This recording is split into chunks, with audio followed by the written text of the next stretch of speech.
উপস্থিত প্রিন্ট ও electronic media সাংবাদিকবৃন্দ, আসসালামু আলাইকুম। আমি লেফটেন্যান্ট কর্নেল মোহাম্মদ তানজিলুর রহমান, অধিনায়ক ৫৫ বিজিবি ব্যাটালিয়ন হবিগঞ্জ, আপনাদের সবাইকে আজকের এই প্রেস ব্রিফিংয়ে স্বাগত জানাচ্ছি।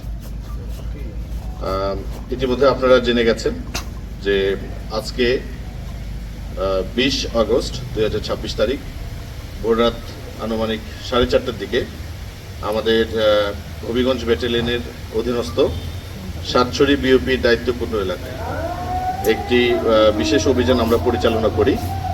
আমার নেতৃত্বে অভিযানটি পরিচালিত হয় এবং আমাদের সুনির্দিষ্ট গোয়েন্দা তথ্যের ভিত্তিতে সাতছড়ি রিজার্ভ ফরেস্টের গভীর অরণ্যের ভেতর থেকে আমরা 6টি পিস্তল, 7টি ম্যাগাজিন এবং 22 রাউন্ড বিভিন্ন ধরনের অ্যামুনিশন জব্দ করতে সক্ষম হই। প্রাথমিক তথ্য অনুযায়ী আমাদের কাছে যে তথ্য আছে সেটা হচ্ছে ডাকাতি বা অন্যান্য সন্ত্রাসী বা নাশকতামূলক কর্মকাণ্ড করার জন্য এই অস্ত্রগুলো এখানে পুঁতে রাখা হয়েছিল।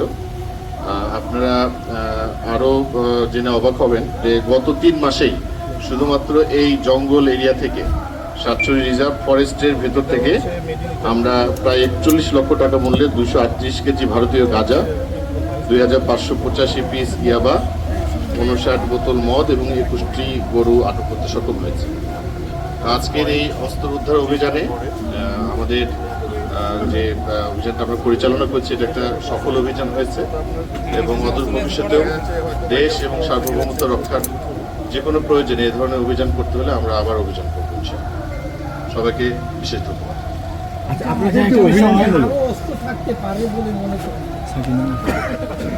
আমরা এটা আসলে গোয়েন্দা তথ্যের ভিত্তিতে করা, আমরা কাউকে আটক করতে পারিনি, কিন্তু এই সমস্ত সন্ত্রাসী কর্মকাণ্ডের হোতা অস্ত্র যারা এগুলো এখানে রেখেছে তাদের যারা মূল হোতা তাদেরকে শনাক্ত করার জন্য আমাদের গোয়েন্দা তৎপরতা অব্যাহত আছে এবং আমরা অন্যান্য আইন শৃঙ্খলা রক্ষাকারী বাহিনী এবং গোয়েন্দা সংস্থা যারা আছে তাদের সবার সাথে এটা নিয়ে কাজ করছি।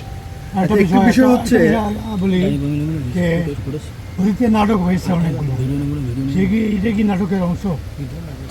আমাদের যেটা হয়েছে আপনারা জানেন যে গত প্রায় 1 মাস ধরে আমরা বিভিন্ন ধরনের তথ্যের ভিত্তিতে অপারেশন করছি। আমরা সফলতার মুখ দেখলাম আজকে। আপনারা যদি ওই এলাকায় যান, এলাকায় যে দেখতে পাবেন যে বিজিবি গত 1 মাস ধরে বিভিন্ন জায়গায় তৎপরতা চালিয়ে বিভিন্ন স্থানে আমরা এই জায়গাগুলো সার্চ করেছি এবং আজকে তার ফলাফল পেলাম। আচ্ছা, এই অস্ত্রগুলো কোথায় থেকে?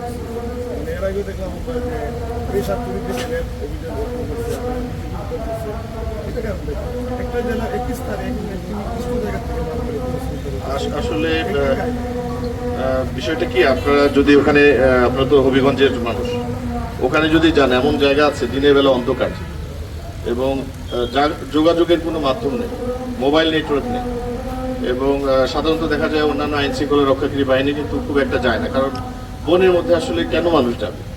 যেখানে বলা হয় যে বাংলাদেশের সুন্দরবনের পরে 2 বা 3 নাম্বার বন যেটা আর কি বাংলাদেশের বড় বন, এইরকম জায়গায় তো সন্ত্রাসীরা বেছে নেয় সাধারণত বিভিন্ন ধরনের অপরাধমূলক কর্মকাণ্ড করার জন্য। তো সেটা যাতে না পারে, যেহেতু আমাদের বিওপি ওখানে আছে, আমাদের তৎপরতা সবসময় অব্যাহত এবং এই ধরনের কর্মকাণ্ড ভবিষ্যতে যদি কেউ করার চেষ্টা করে আমরা সেটা একেবারে আপনার শুরুতেই সেটা ভেঙে দিতে সক্ষম।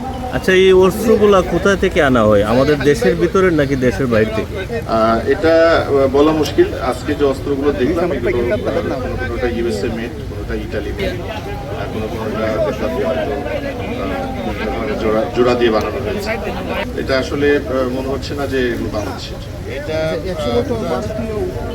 ওইদিকে সীমান্তবর্তী এরিয়াতে তো ভারতীয় উগ্রবাদী সংগঠনের ওইখানে মানে আস্তানা বা কিছু আপনাদের ধারণা হয় না, এই ধরনের কোনো সম্ভাবনা নেই। এটা আমরা সম্পূর্ণ উড়িয়ে দিচ্ছি এই সম্ভাবনা, কারণ এখন আমাদের অনেকগুলো বিওপি আছে ওখানে এবং যতগুলো প্রবেশ পথ আছে সবগুলো কিন্তু বিজিবি আপনার প্রোটেকশন, এই ধরনের কোনো সম্ভাবনা নেই। আগের যে অস্ত্র অস্ত্রগুলো উদ্ধার এইটার সাথে এটা সম্পৃক্ততা কি আছে? আমাদের কাছে যে তথ্যের ভিত্তিতে আমরা অপারেশন করেছি, আপনারা জানেন যে এই সাতছড়ির ভিতর দিয়ে যে পুরাতন ঢাকা সিলেট মহাসড়কটি গেছে, এখানে যে ডাকাতি হয় এটা তো আপনারা জানেন।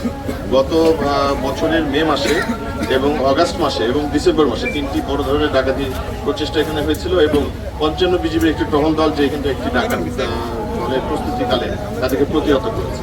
তো আমাদের কাছে তথ্য মোতাবেক এই ডাকাত দল যারা আছে, যারা এই যে ফরেস্টের ভিতরে থাকে, রেমা, কালেঙ্গা, তারপর সাতছড়ির গাছগুলো কেটে নিয়ে যায়, এবং কিছুদিন আগে আপনারা জানেন রেমা কালেঙ্গাতেও কিন্তু গোলাগুলি হয়েছে।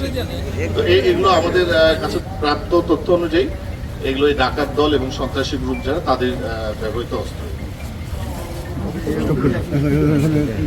এগুলো আমরা থানায় মামলা করে জব্দ করে দিয়ে দেবো। দ্রুত পাল্টা একটু সবাইকে ধন্যবাদ সত্য আপনাদের এখানে উপস্থিত হওয়ার জন্য, আপনাদেরকে বিশেষ ধন্যবাদ।